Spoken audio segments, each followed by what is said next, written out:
Crisis del antiguo régimen. Reinado de Fernando VII, tema 3 del bloque 5. El rey Fernando VII sucede en el trono de España a su padre Carlos IV. Fernando VII, cuando llega a España después de su exilio en el sur de Francia, en el año 1814 llega a España, aunque desde el Tratado de Valensay firmado en 1813 ya es de facto el nuevo rey de España. Pues como digo, Fernando VII contraerá matrimonio con María Cristina de Borbón. No confundir a María Cristina de Borbón con María Cristina de Habsburgo, que será la esposa de Alfonso XII y después regente durante los primeros años, cuando es un niño todavía, el futuro Alfonso XIII. Esta es María Cristina de Borbón y con ella tendrá a su hija Isabel II, que será la futura reina de España. Durante el reinado de Fernando VII podemos distinguir tres etapas muy diferenciadas y muy claras.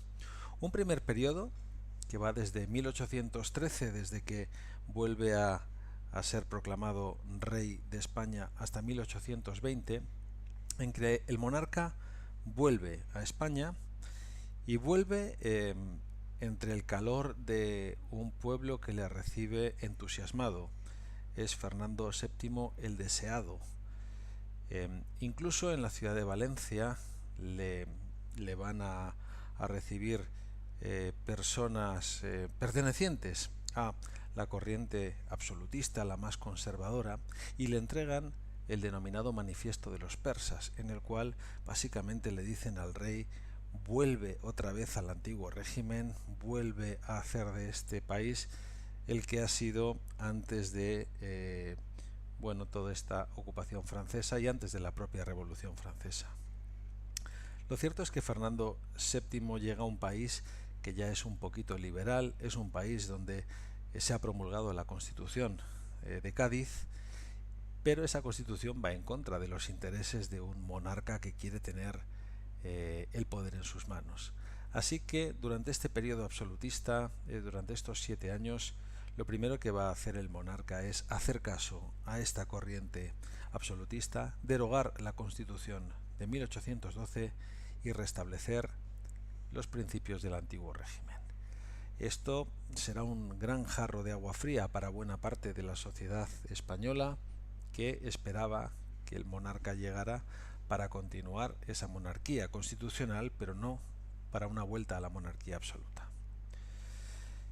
Sucederá que en 1820, como consecuencia de las oleadas revolucionarias que están invadiendo toda Europa, habrá un levantamiento militar, el conocido como pronunciamiento de Riego, que hará que el rey Fernando VII cambie y se vea obligado a jurar la Constitución de 1812.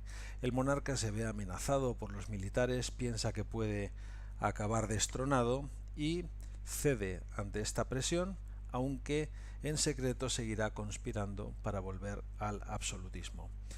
Fernando VII tiene mucho contacto con el resto de casas reales de Europa, las que han formado la Santa Alianza en 1815 con el objetivo de proteger el antiguo régimen.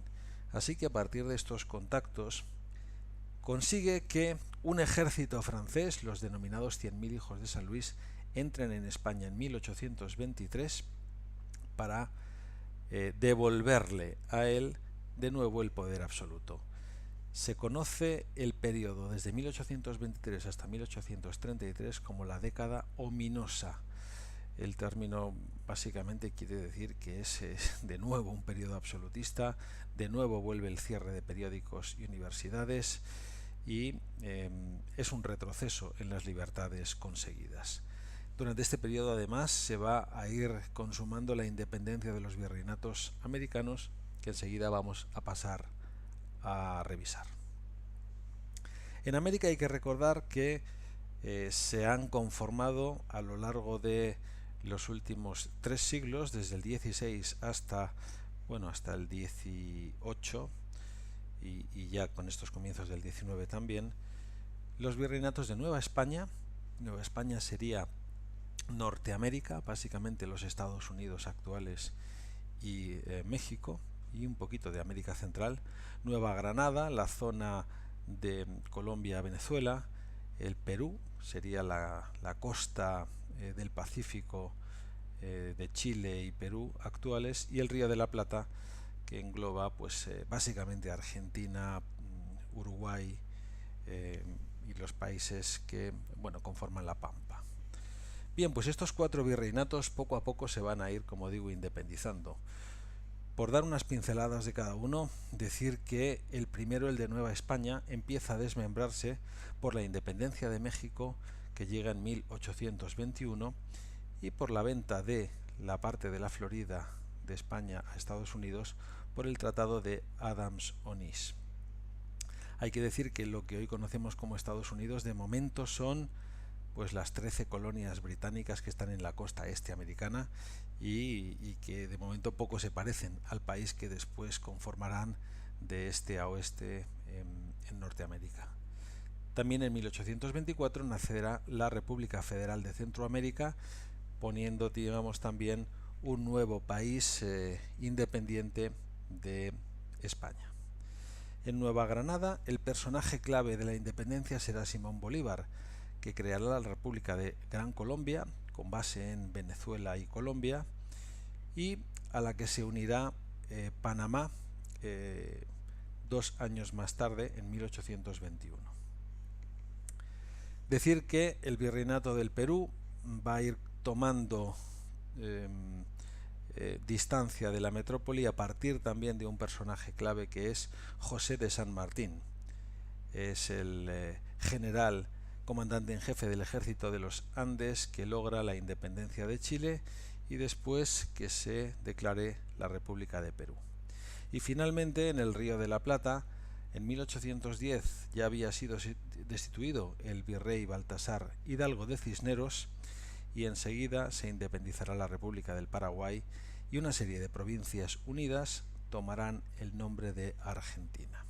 Así pues, como conclusión, hay que decir que durante el reinado de Fernando VII se van perdiendo todas las colonias americanas y únicamente nos va a quedar Cuba y Puerto Rico, que persistirán dentro de la soberanía española, como sabemos, hasta finales del siglo XIX, hasta el año 1898, en que la guerra con Estados Unidos nos arrebata, aparte de esas 2 colonias, también Filipinas y Guam. Cuando Fernando VII muere, la sucesión al trono es un tanto delicada. Veremos enseguida por qué. Fernando VII tuvo 3 matrimonios y de ninguno de ellos tuvo hijos. La ley en aquel momento establecía desde Felipe V que la mujer no tenía la posibilidad de reinar si existía algún varón, algún personaje de la familia real que fuera que existiera y que le pudiese quitar esa posibilidad de reinar. Pues bien, en el año 1829 Fernando VII se casa con María Cristina de Borbón, como hemos visto, y un año más tarde, cuando todavía no se conoce siquiera que la reina estuviera embarazada, aprueba la denominada pragmática sanción. Esta pragmática sanción es una ley que permitirá reinar a la futura heredera si es que ésta es mujer, porque de lo contrario, si no llega a haberse promulgado esta pragmática sanción, de haber tenido una hija Fernando VII, ésta no hubiera podido reinar y el rey hubiera sido el hermano de Fernando VII, Carlos María Isidro. Pues bien, curiosamente, fruto de la casualidad o quizá del conocimiento, en marzo se aprueba la pragmática sanción y en mayo de ese mismo año, 1830, se anuncia el embarazo de la reina. Nacerá la futura reina Isabel, que será proclamada princesa de Asturias tras su nacimiento, con lo que Carlos María Isidro, el hermano pequeño de Fernando VII, quedará fuera de la sucesión. Esto provocará el nacimiento del movimiento carlista, ya que Carlos María Isidro no va a aceptar que por una ley recién promulgada él pierda sus derechos de acceso al trono en favor de su sobrina Isabel. Con el nacimiento del movimiento carlista se van a producir en España una serie de conflictos, de guerras civiles, conocidas como las guerras carlistas. Son las primeras guerras civiles de esta etapa contemporánea de España, puesto que van a ser luchas entre partidarios de Isabel II en un primer lugar y después de Carlos María Isidro.